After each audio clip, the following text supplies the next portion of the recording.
बसपा में फिर दिखा मायावती का सख्त नेतृत्व। भतीजे के ससुर को किया पार्टी से आउट। परिवारवाद पर गंभीर कदम। बहुजन समाज पार्टी की प्रमुख मायावती अपने सख्त फैसलों और मजबूत अनुशासन के लिए हमेशा चर्चा में रहती हैं, चाहे वह पार्टी के प्रभावशाली दिनों की बात हो या अब जब वह कुछ कठिन परिस्थितियों का सामना कर रही हो। मायावती का नेतृत्व हमेशा पार्टी के हित को प्राथमिकता देता है और उन्होंने बार बार ये साबित किया है कि किसी को भी कोई विशेष छूट नहीं दी जाएगी, चाहे वह उनका करीबी रिश्तेदार हो या पार्टी के अहम सदस्य। हाल ही में मायावती ने एक बार फिर अपनी कड़ी नीति को लागू करते हुए अपने भतीजे और पार्टी के राष्ट्रीय समन्वयक आकाश आनंद के ससुर अशोक सिद्धार्थ को पार्टी से बाहर का रास्ता दिखा दिया है। सूत्रों के अनुसार अशोक सिद्धार्थ का पार्टी में प्रभाव बढ़ता जा रहा था और उनकी महत्वाकांक्षाएं भी ऊंची हो गई थी।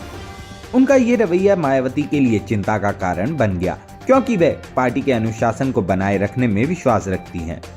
खबरों के अनुसार अशोक सिद्धार्थ धीरे धीरे पार्टी में एक दूसरे शक्ति केंद्र के रूप में उभरने लगे थे।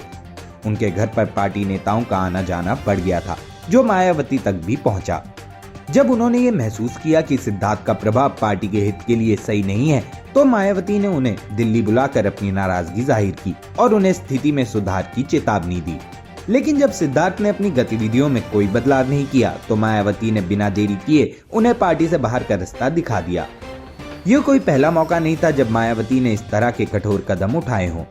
2018 में जब पार्टी पर परिवारवाद के आरोप लगे थे, तो उन्होंने अपने भाई आनंद कुमार को राष्ट्रीय उपाध्यक्ष पद से हटा दिया था। इसी तरह पिछले लोकसभा चुनावों में आकाश आनंद ने विवादास्पद भाषण दिए थे, जिसके बाद मायावती ने उन्हें सभी पदों से बर्खास्त कर दिया और उनकी चुनावी सभाओं पर भी प्रतिबंध लगा दिया था।